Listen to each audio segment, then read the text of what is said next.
nevertheless, what was the idea for Chariots of the Gods? I was educated in Switzerland as a strict Catholic.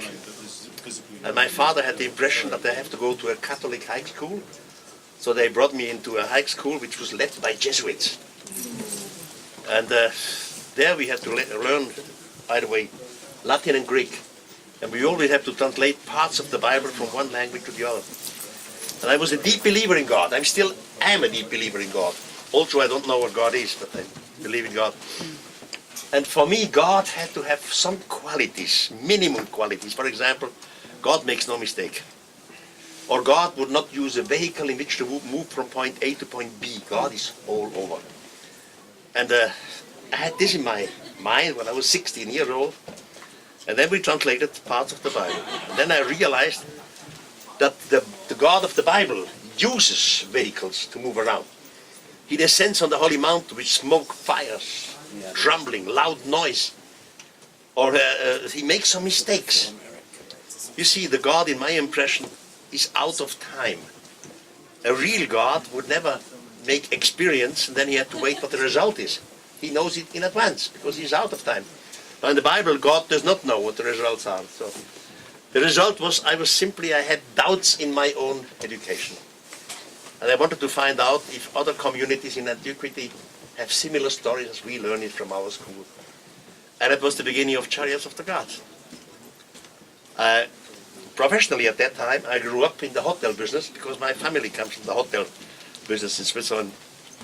So it was some time I was a waiter, I was a cook, I was a receptionist. I was doing everything in the hotel. And when I wrote Chariots of the Gods, I was the managing director of a first-class hotel in Switzerland. So I had this manuscript, finished, Chariots of the Gods. That was in 1966. And I sent it to 20 German publishers. Everyone rejected it. Nobody wants that book. They wrote me, Mr. Von Daniken, this is not professional enough, or this is scientific nonsense, or whatever. So finally, because I was a hotel manager, I had a guest which was in my hotel every year, and he was the leading journalist of a German newspaper. And he said to me, Erich, you should write a book. I said, I have a book, but nobody wants it.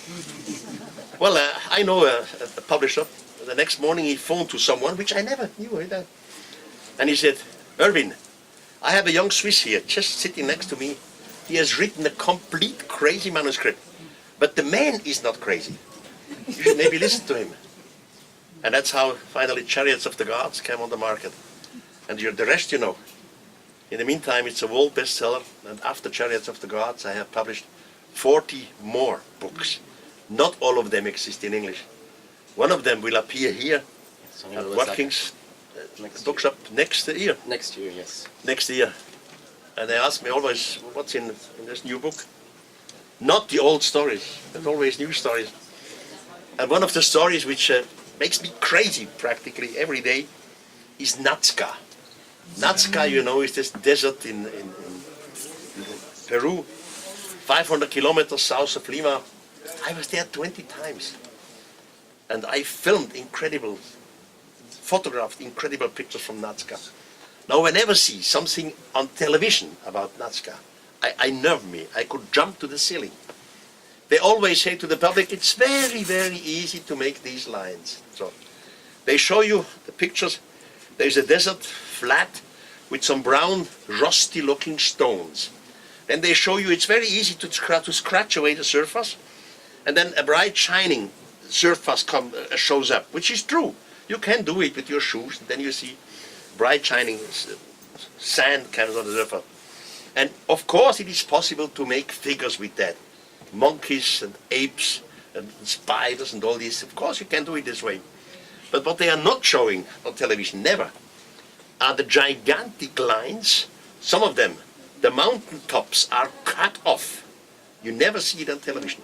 Gigantic lines, the longest of it, start abruptly, end abruptly, is 3.8 kilometers long. That's quite a distance. Cut off mountain, zigzag lines, all these things. So in my book, which will appear here, I show you 21 pictures about Nazca, pictures which you have never seen. It's like, this is incredible. Why do they never show you this on television? Next year. This young man's name is Ramon. Ramon is my secretary. He works with me for more than 10 years. He knows everything. He's brilliant. So. What else can I do for you? Have any questions which I can answer you or try to answer to you? Yes, please. The H blocks in Puma Punku. Oh, yeah. please.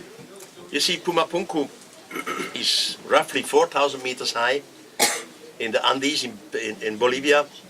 And 4,000 meters high, you have no wooden rollers to move stones and things like this. Now, every science has an evolution. And every technology has an evolution. For example, our ancestors learned slowly that there are different sorts of stones. Some of them are soft, so you can chisel them. Other of them are hard. You have problems to chisel them. And others, you learn how to transport it, and so on. This is an evolution in technology. Now, up there in Puma Punku, you have stone blocks, which definitely are prefabricated stone blocks. That means you need planning. Engineering planning, and you have to do the engineering planning before you start chiseling. And these prefabricated blocks, you can put them together, you know, like compared Lego. There's Lego substance. Yes, Lego blocks. Like Lego block. This does not fit in the time of Puma Punku. Now the archaeologists say is that all this was made by the Aymara. Aymara is an Indian tribe living up there, but the Aymara at that time were Stone Age people, and Stone Age people cannot do this work. Neither from the planning, neither from the chiseling, because it goes together some millimeters, you know, fit together. And you cannot do it with stone block. The stones have are like granite, so you need a harder material to chisel them. Something is wrong, yes sir? Can you use a laser? Was it possible to... I don't know if the laser. I don't know if lasers are so strong. I mean, just with a little laser in your hand, you can never do it. You would need very strong machines, and then you would see it probably that some of the stones would be melted, that there is nothing is melted there. What do you speculate that it could have done that? You see, some roughly 450 years ago, the Spanish conquerors were up there. They were standing before these gigantic stone blocks, and the natives were there too. And one of the Inca were there too, one of the Inca rulers. And the Spanish asked the locals, the natives, what is this? Who made this? And the locals said, it was not us who made it. It was the gods who made it in one night. One night? I ask myself, why should extraterrestrials use stones? But on the other hand, when we go to the moon, or to Mars, and we need something like a base camp, just for our tools, for our machinery, for our equipment. So we would work with the stones which are on the moon or Mars. We will not bring our iron stuff from the earth. It's a question of heavy load. So they did it with their kind of work. They made some kind of basic camps. Someday the so-called gods, the extraterrestrials, disappeared again, and now the natives come. And they, with their hands, they look at the wall, they touch the wall, and they say, well, that's the work of the gods. And now the natives start to construct themselves. They try to make similar thing. Of course, they don't realize to make similar thing. So now you have two different styles up there, 4,000 meters. You have something which you can prove is definitely not Stone Age technology, and then you see just next to it, normal temple made by the humans. There is a difference. So, the runner is langsam heiß. I'd like to ask you, Yes, my dear. what are your ideas about the Anunnakis and the Sumerian civilization? I know the story. I knew Zachariah Sitchin. We were good friends. He died, he passed away some years. And I was never a friend of his 12th planet story. I was a friend of his Sumerian, Anunnaki translation, wonderful. But not of the 12th planet. And I told him this many times. Huh? Nibiru. Nibiru. Yeah.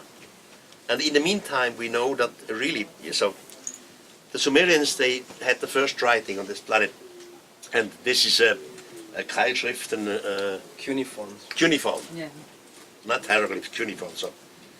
And it's on this planet exists only maybe about 20 persons who are able to translate this cuneiform. One of them is a German doctor, his name is Burgard, and he's an old man, and in the meantime he started to retranslate some of the old cuneiform texts. There is a temple wall with the texts of Enkiduanna. Enkiduanna was a high priest at Sargon's time, roughly 4,500 years from now on. And this new translation clearly says there was a space station. They don't use the word space station. They use the word heaven. And the humans and the so-called gods, with smaller vehicles, they flew into heaven. There was an opening in heaven. This opening closed again after this, the small vehicle was in there. Smaller vehicles like which the Indians call Vimana, for example, or we would call space shuttle. So and all this is written in the Enchedwana temple wall and is new translated just on the market in German wall since a few months. This will come to England, and I'm sure it will create a storm of controversy and contradiction among the Sumerian scholars, but he's one of them, so they can fight against each other. So yes, ma'am. Yes, I admire you immensely, Mr. Erich. Back to the moon. Of course we should go back to the moon. I don't believe that we have today an intelligence on the moon. The moon has no atmospheric condition, and we know how it... Animals have air, they give out carbon dioxide, so we can take like the elephant. Yes, but not on the moon. Anyhow, it might well be that some thousands and thousands of years ago the moon was different than we know today, because still on the moon we find some strange, stones with rectangulars, and some of them looking like obelisks and so, and we don't know which work is this. So we still can speculate, was it extraterrestrials who were there, who did some kind of working, or was there something like a space station before? But today we definitely have no intelligent life on the moon. Are you sure about that? Yes, absolutely. Because our emotions. But we are already on the moon. We're not, we we're are not on the already on moon. Civilization on The the reality landmass. is... They can't get through the Van Allen's belt yet, so we haven't been to the moon, people darling. of love to go to the moon. You see, we have to work on ourselves, and I am part of that. So, in Chariots of the Gods, I said we were visited by beings from outer space. So the critics said that's all rubbish. Doesn't Mr. Von Daniken know that the distance from one star to the other are measured in light years and nobody can do it? In the meantime, we see it differently. We see the way how we can do it. Then I said these extraterrestrials in ancient literature, in ancient history, they were looking like humans. And the critics say this is all garbage because evolution on another planet would create complete different beings. They're not looking like us, which theoretically is reasonable because evolution goes different ways. But now, and I come back to your point, there is a theory which not is from me, it's from the Swedish Nobel Prize winner Svante Arrhenius. He died 70 years ago. And this theory is called panspermia. He says somewhere in the universe, somewhere in our Milky Way, the first intelligent form of life started. Now we have to ask, hey, how did it begin? We have no answer. You see, in astrophysics they tell us in the beginning was a Big Bang. Now you still have the question, okay, what started the Big Bang? In religion or philosophy they say in the beginning was God. Okay, what started God? So we have no answer for the starting point. Just give me a piece of paper, and I make a perfect circle around it, and then I give the piece of paper to you. It goes from hand to hand, and everybody should answer my question: where did the circle started?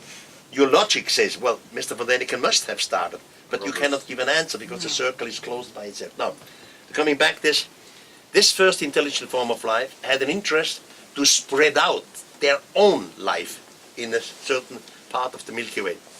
In the beginning, you do not do this by sending spaceships. In the beginning, you simply infect a part of your Milky Way with so-called life, informations, like, make this, and now a few hundred of your cells fell on the ground. In each and every cell you have the DNA. And in the DNA you have the reconstruction of your whole body, not only our body, all the ancestors too. So you infect a section of the Milky Way with your own DNA, just like dust, spread it out. You know exactly that the biggest part of this DNA will come into the gravity of a sun, will be burned. Another part comes to the gravity of planets which have no conditions for life at that form. A small part of it will come to the gravity to planets which are similar than the one who started the game. Now life starts. I have learned in school, long time ago, that life started on this planet Earth in the primordial soup. In the meantime, the modern science says no. The information of life has come from outside now. And exactly this is part of our holy books thousands of years ago. You are probably familiar with the Torah or with the Bible, and God or the gods created human according to their own image. If you look at this like this, they are similar to us, or we are similar than they, because we are the offsprings. Now, it is quite possible that our ancestors seen from were on the moon, on the Mars. They had some constructions there, all kind of thing. And I'm sure they will come back, or they are back already. They are observing it. That's a UFO story. I try to change the spirit of time with my books. I try to influence. You see, we all want to be That's reasonable. why you need me. Yeah. We all want to be reasonable. And what I said in Chariots of the Gods some 50 years ago was unreasonable. So the critic was normal. In the meantime, we jump on the wagon. More and more scientists say, now it makes sense. We change the spirit of time. Exactly. Now, I have to tell the story from the beginning. About 2,500 years from now on, roughly 450 BC, the Greek historian Herodotus was in Egypt. And Herodotus told that under the Great Pyramid there is a lake, a small lake. And the lake has absolutely clear water, and in the water there is a sarcophagus, covered by the water. The Egyptologists did not take a word serious. They said, this is all garbage. How can be a lake under the Great Pyramid? We are in the Sahara Desert, and so. Now in the meantime, a few years ago, they have discovered this lake. We both were down there, and there is water, clear water, and in the water there is a sarcophagus, definitely, covered by water. In the meantime, they opened the sarcophagus, and they told me nothing was in there. It was empty. If this is the true answer or not, I really don't know. But we were there. Tomorrow I have a speech here in this Princess Anne Theater, and there I show the pictures of this sarcophagus. Are you there tomorrow? No, I can't come, unfortunately. I'm running a group. But can I ask your opinion about, is it, I don't know if I can pronounce this properly, Göbekli? Göbekli Tepe? Yes. Yeah, this is in Turkey, and I was not there until today, because it's still in the front row where they have war, Syria, you see the big war zone. But I have seen good pictures. I talked to persons who were there, and it's a prehistorical site with some kind of monolites and crosses over it, with some primitive chiselings on it of different animals and flowers and so.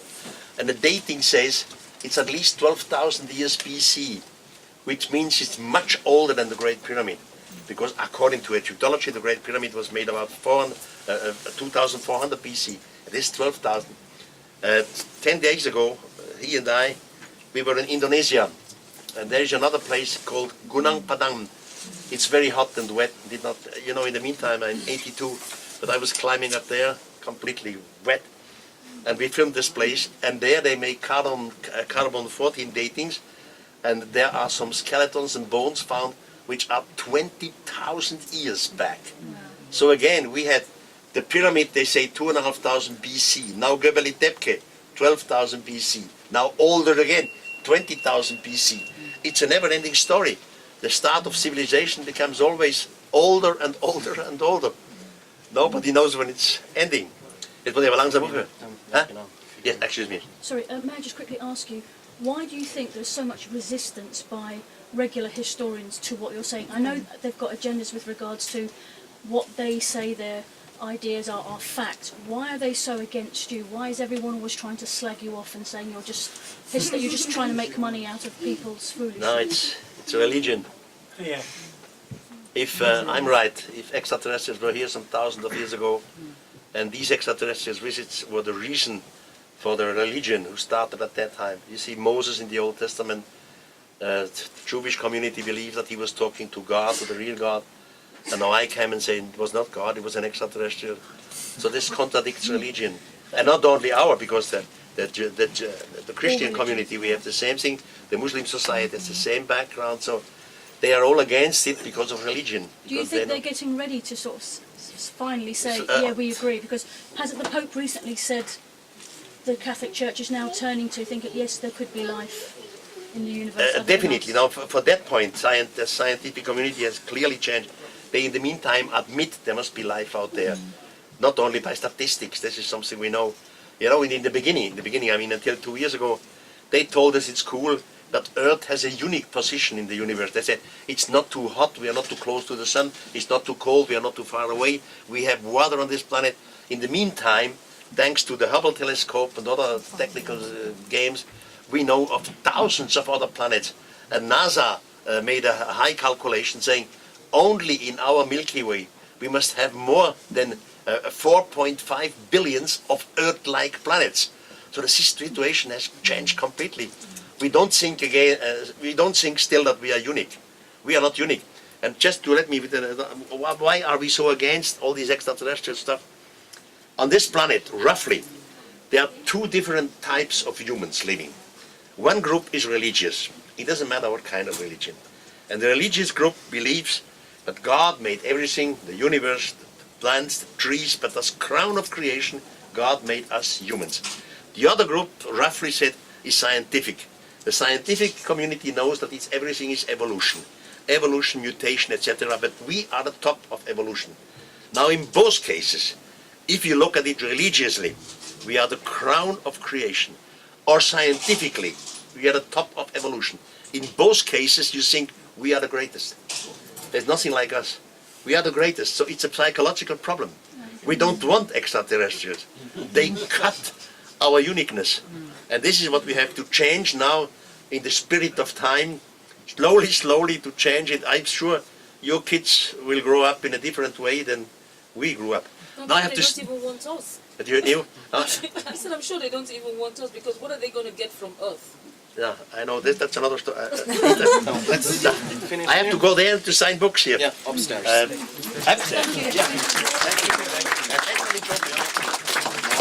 Thank you.